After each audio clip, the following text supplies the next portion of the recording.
Hello watch lovers, welcome back to the channel. Today we have this old Seiko chronograph on the bench. And as always, there are a few things we'll have to work on. So stay tuned for that. First, you might have noticed that the bezel is actually missing. So we're gonna have to try to find a new one for it. You see the chronograph is running, but it's a little bit stiff. That is not too uncommon with these old Seiko chronographs, but still. And one cool feature with this specific model is the inner rotating bezel for counting heartbeat, pulsations. Quite rare. The handset works fine, except that the date changes over at 8 o'clock in the evening, which is a little bit early. So we're going to have to do something about that as well. Otherwise, we see the case is in pretty good condition. It actually looks to be unpolished, or at least only lightly polished. And Robert, the owner, he wants to keep it that way. It was his father's watch, so he wants to kind of keep the usage marks as memories. So we respect that. Crystal is pretty scratched, so we're gonna have to do something about that. And the timekeeping isn't really great.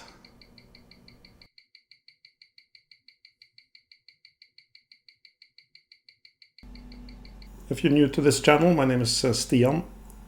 I'm Norwegian, hence the accent. You see the case back is very tight. It's important to have a good tool when opening these cases, otherwise you're going to make some bad scratches. You can see from the serial number that this watch is from October 1970. And inside it we see the first automatic chronograph. Maybe. As viewers of the channel know, I've made videos on the other two of the three contenders for the first automatic chronograph. The other two were the Zenith El Primero and the Chrono-Matic project with the Hamilton, Buren and so forth. But this Seiko, caliber 6139, as we see some really old hair and gunk there on the pushers. This caliber was the first commercially available chronograph. Zenith announced first, and even gave the name of their movement, El Primero, as the first in Spanish. But Seiko actually had this watch readily available long before the other ones. We're going to see a bit later as well that technically there's also quite a lot of difference between them, and it's quite interesting. Right, we're going to take the hands and the dial off. You might already have seen that the loom in the hands was a little bit cracked, so we're going to have to replace that. One thing we do not want is to have the hands lying around on the bench, so we're going to put them in this little safe box. On the side of these movements there are a couple of screws holding the dial feet into the movement, so we can unscrew those and then take the dial off. And under the dial we see the first snag. This C-clip here has a rounded side, and that side should be down, not up like this, because that makes it easier to get a tool underneath it. This movement does have a pretty cool quickset mechanism. We see that if we press normal, we just change the date, but if we press deeper, then we also change the weekday. There are quite a few cool features in this movement. We'll see that as we go along. When taking off the date disc, it is a good idea to make sure the jumper spring is not loaded. Otherwise you do an express exit like I just demonstrated there. We're going to also put the weekday and the date disc into that same box for the dial and the hands, and then we can put it away safely. We're going to take off the calendar works and the cannon pinion before turning the movement over. The cannon pinion, which we have here, is what connects the two sides of the movement. So with that one taken off, we can turn the movement over to the train side. We're going to start with the automatic module. Here we see Seiko's genius magic lever. Fantastic invention. And let's also see how the chronograph works in this movement. We see the start and stop lever directly works on the column wheel. That is quite different from most Swiss chronographs, where you have a long lever that works on the column wheel, which makes the action a little bit smoother. We're going to disassemble the movement pretty rapidly, and then we're going to talk a bit more as we assemble it about the differences.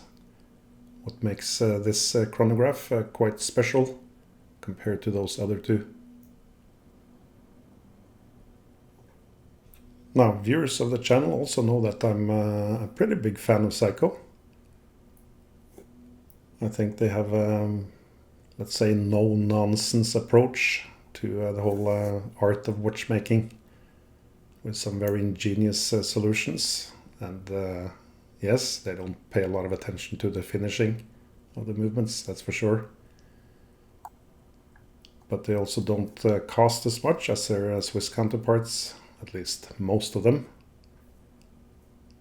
And if you consider that Seiko introduced this automatic chronograph, perhaps the world's first, in May 1969, and then just a little bit more than half a year later, in the same year, they introduced the first quartz watch.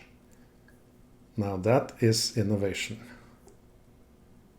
So hats off to Seiko. So we're down to the base movement. Let's just take out the last couple of wheels on the train side, and then we can take off the keyless works on the dial side. The base movement is fairly straightforward, apart from the shock settings. We'll get to that. What is it? So my daughter was a bit unhappy. I think her brother was teasing her. Apparently that happens with siblings. Anyway, the shock system on these Seiko watches is referred to as dia shock. That is more a term for shock protection than anything else, because there are a few different types of the dia shock shock settings. Now try to say that fast 10 times in a row. Dia shock settings, Miss Moneypenny. But it is quite similar to the KIF Trio or to the Novodiac. So this whole spring comes out. So we have to put that away. It doesn't stay in the movement. You can put it back if you want, but no real point in that. Oh, quite some old grease inside that barrel. We're going to take the mainspring out and maybe reuse it. We'll see if it has any kinks or how it works. You might remember that the watch had a really low amplitude pre-service. Seikos are known for having a low amplitude, but that was way too low, so we will see. With the parts laid out, we see there's not really a lot of parts for a chronograph. That is really testament to Seiko's genius in designing these movements. So let's get the parts into the baskets, and then we can fire up the cleaning machine. Let me also take this opportunity to thank all my members on YouTube and Patreon. Really appreciate it, guys. Thank you. Members get a lot of exclusive content, including more technical versions of these videos, tips and tricks videos, and access to our Discord server, where we have a really nice community already. If you'd like to check out what the different membership levels mean, then you can click the join button below to see that, or you can check the description or this URL on Patreon. So the crystal is really scratched, so we're gonna have to do something about that. As mentioned, Robert, the owner of the watch, doesn't want the case polished or restored, so we're not going to do anything about that. But the crystal we need to do something about. You see the case back gasket is also completely solidified, so we're going to replace that one as well. So with that, let's get all the steel parts into the ultrasonic so we can get them properly cleaned.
Alright, let's start the assembly. So we got the movement parts back from the cleaning machine. So we're going to treat the escapement parts with something called Epilam. The product name is Fixo Drop. What this does, it leaves a very thin film on the surface of the parts, and that film helps the lubrication stay in place better. Not something you need to do if you're just a hobbyist, but if you charge for your work, then you should do this because it does increase the service interval a little bit. The pallet fork I don't immerse in the liquid, I just dip the jewels themselves.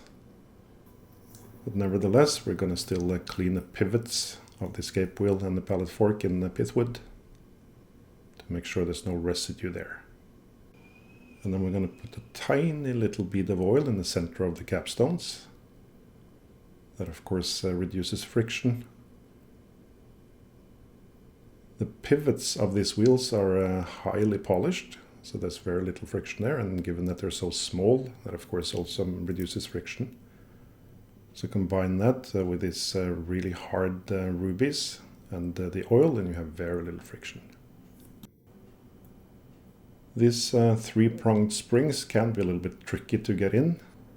I typically use 2 tweezers to help do that. You can also make a tool yourself, or some people like to use a piece of pegwood. The kiff tree or tools that are actually specially made for that can also be used, but they're not really fitting these ones that well. And these ones are honestly easier to get in anyway. So with the shock settings in place, let's give the balance a gentle puff and see how it oscillates.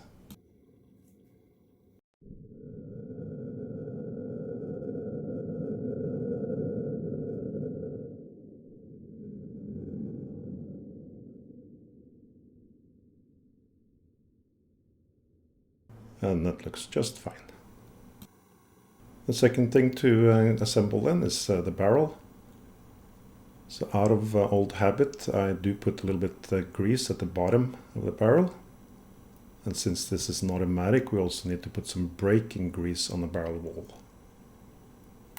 Well, the braking grease can be quite sticky, so it's a good idea to even it out a little bit after applying it. When putting in a new mainspring, I first press the bridle part down into the barrel. That makes it easier to make the whole spring go in smoothly. And yes, I did decide to put in a new mainspring. There was a little kink in the old one.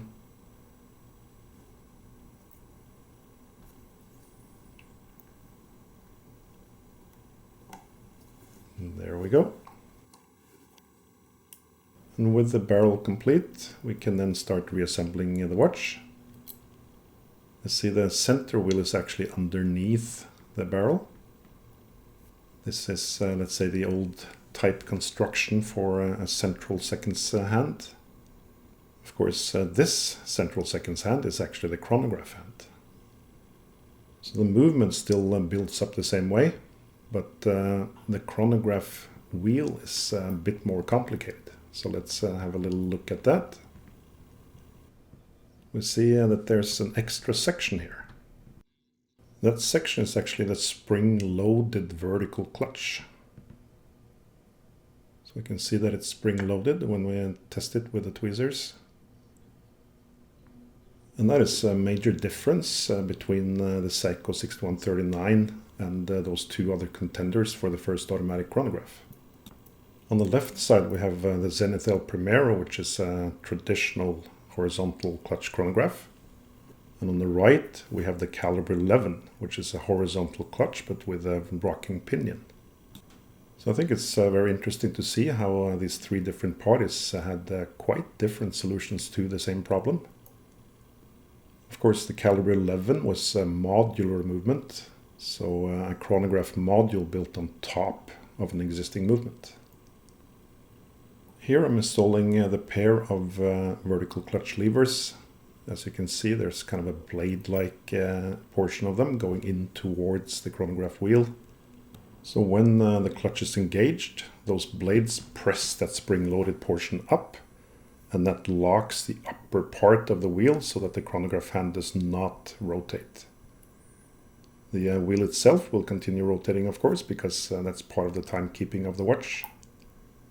And what this also means is that there is a discussion on whether or not it's better for chronograph watches to let the chronograph run or not. And for a watch with this kind of system, it's better to let the chronograph always run. Because you are putting a little bit of strain on the watch when you're locking the chronograph wheel. So there are a couple of rather unsightly springs in this watch, but it is very, very cleverly made. So personally, I think it's very, very cool design. It's certainly not what the Swiss would have made, but then again, the Japanese made it. You might see the column wheel is looks like it's been heat treated. It should actually be blue, or it was blued originally, but over time it's probably been cleaned and treated so that the blue is rubbing off a little bit. When you're bluing steel, it's actually just oxidation on the surface anyway, so rubbing it will remove the bluing. So I put on the chronograph bridge, and as you might have seen, the actual bearing for the chronograph wheel is in the chronograph bridge. So before putting the chronograph bridge on, you will not get a proper rotation of the wheels. So doing it this way does remove perhaps one layer of bridges. Of course, it's still not a thin movement, but yeah, I like it. We're over on the dial side. We're going to put in the keyless works. One thing to notice, this watch cannot be manually wound. It is only automatically wound. Luckily, the magic lever system is incredibly good. It winds the watch very efficiently. As noted before, the cannon pinion, which we're going to put on here, is what transfers the power from the train side to the dial side. It is friction fit onto the extended arbor of the center wheel, which means that when the center wheel rotates, so will the cannon pinion. Being friction fit is important because what we're building up here is the train for hand setting. So when we turn the crown to set the hands, that friction is overcome so that we can rotate the hands without disturbing the train itself. There's quite a lot of friction in the keyless works, so we're going to lubricate that with grease that is specially made for high friction points like that. Another thing to note about this movement, and that is something that's quite common for Seiko watches in general, they use quite a few riveted parts, so that you're not supposed to take them off. Again, not really something the Swiss would do, but again, it is a Japanese watch.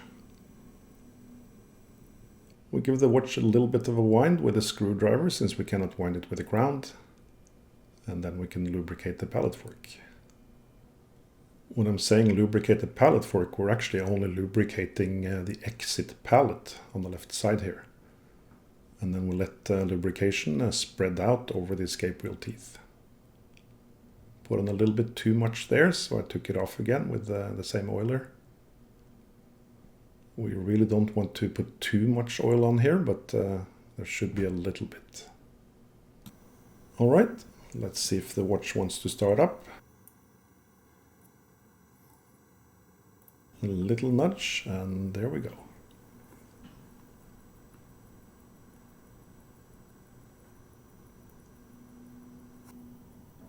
Before putting the watch on the time grapher, let's also oil all the different jewel holes. In general, Seiko has a lot of jewels. In comparison, not that many on this watch actually. This is a 17 jewel movement, which is not that much for a chronograph. And Seiko is known for having 25 jewels in here, even in their manual winding watches. So we're demagnetizing the movement, and then we can put it on a time grapher, and oh my god! Doesn't look too great, but it also doesn't look too bad, to be honest. The beat error is too high, so we're gonna adjust that, and doing so will positively impact the amplitude as well. Might have to do that a couple of times, but luckily this watch has a movable stud holder, and after getting the beat error down, we can then adjust the timekeeping itself. And with that, we're getting a pretty good result in the end. As noted, the amplitude on these old Seiko watches is typically 30-40 degrees less than their Swiss counterparts, so we're going to be okay with this. Let's then turn to the hands. The loom is cracked, in especially the minute hand, but we have to re-loom both minute and hour hand, otherwise they would look different, and that's not nice at all. So I'm removing the loom gently with an old oiler and also pegwood, and then I'm going to run the hands through the ultrasonic afterwards to remove the rest of the loom. To re-loom the hands, I use this kit from Bergeon. You can buy extra loom colors, so I also got the white color that we have here, and that's the one I'm going to use for this watch. We don't need a lot of loom, so we're just going to put in a little bit of this solvent first, and then the powder to mix with it. And then we're going to let it rest for about 20 minutes. If it's too thick at that point, we can use a thinner. We want the solution to be relatively liquid. If it's too thick, it's going to start bulging up on the other side of the hand.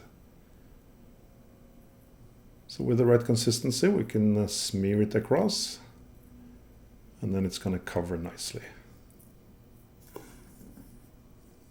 We put the loom on the underside of the hands. The loom will still fill up so that you can see it from the top, but you're not going to then see the excess loom.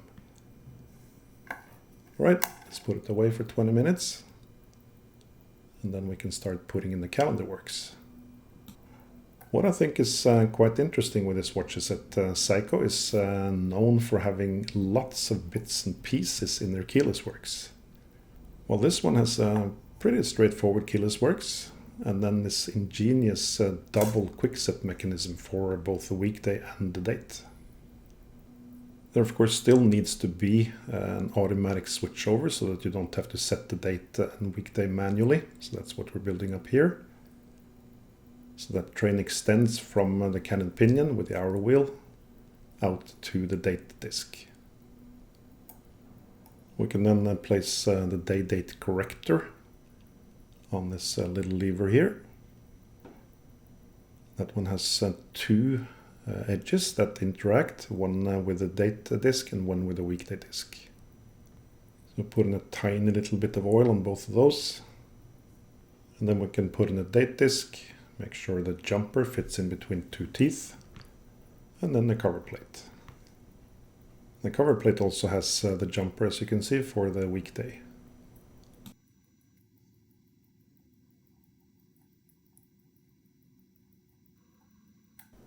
It wouldn't be a Seiko without a plastic part, I suppose. So here we go. And on top of that, we place a combined weekday and date finger. We'll see a little bit later how that works.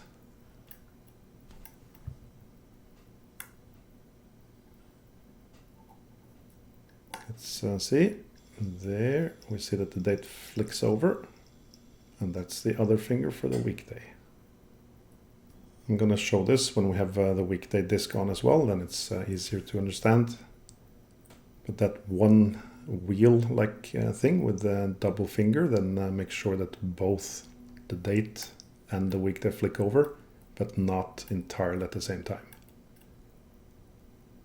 Then we're going to put the C-clip in the correct way with a rounded side down. That makes it possible to get tools underneath it. And then let's have a look at the weekday and date fingers. Here we have the date finger coming, and here we have the weekday finger. So a pretty cool way of doing it. And the reason you don't have those two date and weekday flipping over at the same time is to reduce the strain on the movement. Because the movement has to struggle a little bit more, put a little bit more power to the changing of the date and weekday, which means there's less power to the normal train, and thus the timekeeping will be a little bit negatively affected. So that's why you spread them out like that. Alright, we can put the dial back on, and then we can put the hands on. I got myself this 3D printed movement holder for the 6139 and 38. Works pretty well. It's basically a copy of the old one that Seiko used to give out to their watchmakers. It does support the movement from the underside, and it has appropriately placed holes for the pushers, so that's a good help.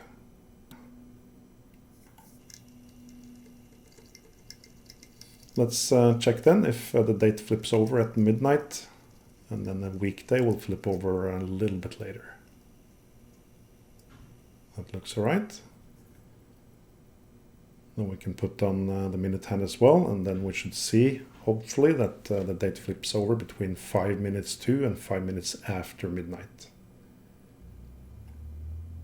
The minimum requirement, if you will, is that it flips over a quarter to or a quarter past between those times. But in general, we should be able to get it closer than that. Yeah, that looks just fine. So then we can put in the minute counter hand and the chronograph hand.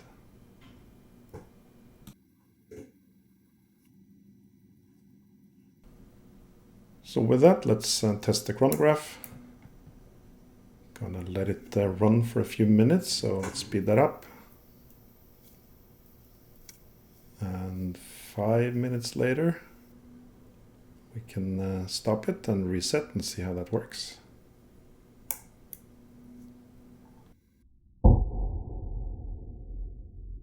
Yes, that was the actual sound of the hammer hitting those hard-chipped cams on the chronograph wheels.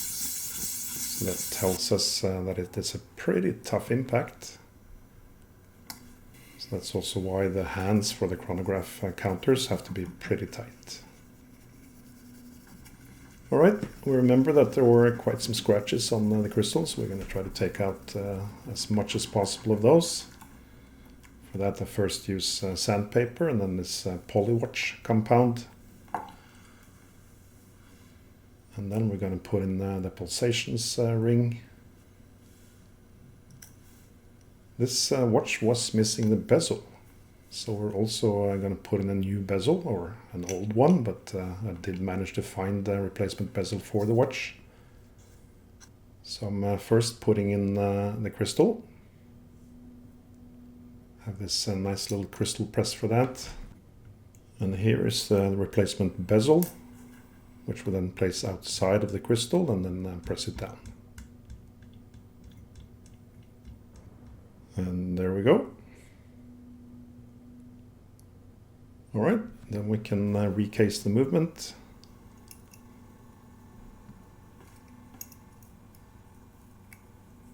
After getting the movement back into the case, we're going to assemble the automatic module then.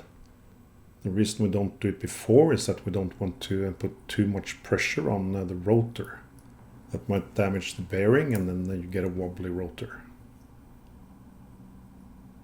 The construction for the case is also really cool, really genius. The pushers are not screwed or held in by any other means than an actually retainer ring. So to put the retainer ring in, we have to press the pushers in. And yes, that also goes for when you're taking them out. It's quite common to have the pushers shoot out of the mechanism when you do this the first time before knowing that ring holds them there. This transmission wheel for the magic lever should have a little bit of oil on the teeth. That's quite uncommon in general, but for Seiko that's how they do it. And then we put on the automatic bridge on top. Important that we make sure that the hands of the magic lever are on the sides of the transmission wheel before we screw that bridge down, otherwise we might damage the magic lever.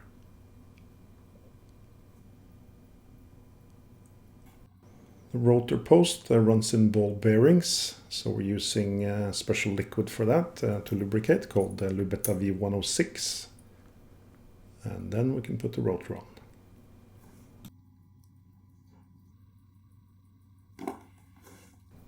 Last thing then is to put in a new gasket in the case pack. This is an old watch and it's not going to be water resistant to any strong degree anyway, but do whatever we can. Before seeing the watch on the wrist, I just want to remind everyone that at vintagewatchservices.eu you'll always find more than 100 beautiful vintage watches. And as a YouTube subscriber, you can use this coupon code for 10% off. And there we have it. Robert's 1970 Seiko chronograph, 6139 pulsations. Very cool old watch, I think, with a really great movement inside it. And yes, we are going to let the chronograph run. That is better for this watch. Hope you liked this video. If you did, then click like and subscribe. That will help the channel. I'll be back with another video shortly. Until then, ta-ta.